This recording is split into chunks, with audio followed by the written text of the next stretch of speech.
কোরবানির ঈদ মানেই গরু দেখার আনন্দ। তো আজকে আর কালকের ভিতরে সবাই গরু কিনবে, তো পরশুদিন তো কোরবানির ঈদই। তো আজকে অনেকেই দেখলাম যে গরু কিনে নিয়ে যাচ্ছে। তো ছাদে গিয়ে দেখলাম আরো অনেক গরু নিয়ে গেছে আর কি। তো আমাদের গরু আজকে কিনতে গিয়েছে, তো অনেক অপেক্ষা করছি। তো আমাদের গরুর জন্য অনেক অপেক্ষা করার পর দেখেছি ওই যে আমাদের গরুটা নিয়ে আসছে আব্বু। তো গরুটা টানতে টানতে নিয়ে আসছে আর পিচ্ছিরা বের হয়েছে, বলছে ওই যে গরু আসলো গরু আসলো। তো আমার এত ভালো লাগছিল যে গরুটা অবশেষে আসছে। গরুটা একেবারে রাজা মতো দুলতে দুলতে আসছে, দেখতে বেশ ভালোই লাগছে। কোরবানি ঈদের মূল আকর্ষণই হচ্ছে সবার গরু দেখা। তো ঢুকতে ঢুকতে ধুম করে এই যে গেটের সাথে গরু কুতা খেলো, আহারে। তারপরে এই যে এখন গাছের সাথে বাঁধবে। গরুটা আমার খুবই পছন্দ হয়েছে আর ওর নাম আমি দিয়ে দিলাম লালু। লালুর কালারটা কিন্তু বেশ সুন্দর, দেখতে কিন্তু খুবই দারুণ। আমার তো খুবই পছন্দ হয়েছে।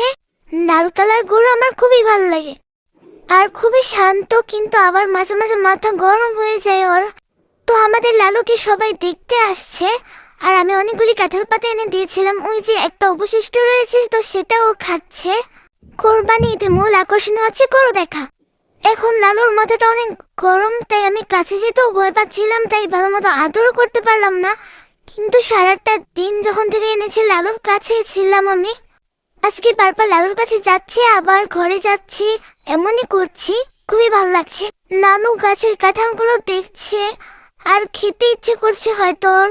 তো লালু আমার দিকে বারবার তাকিয়েছিল, মনে হচ্ছিল যদি আমি ওর ভাষা বুঝতাম। আর লালু বিড়াল থেকে দাঁড়িয়েছিল। তো সন্ধ্যাবেলা এই যে অবশেষে বসলো। তো লালুর চোখের নিচে ডার্ক সার্কেল রয়েছে।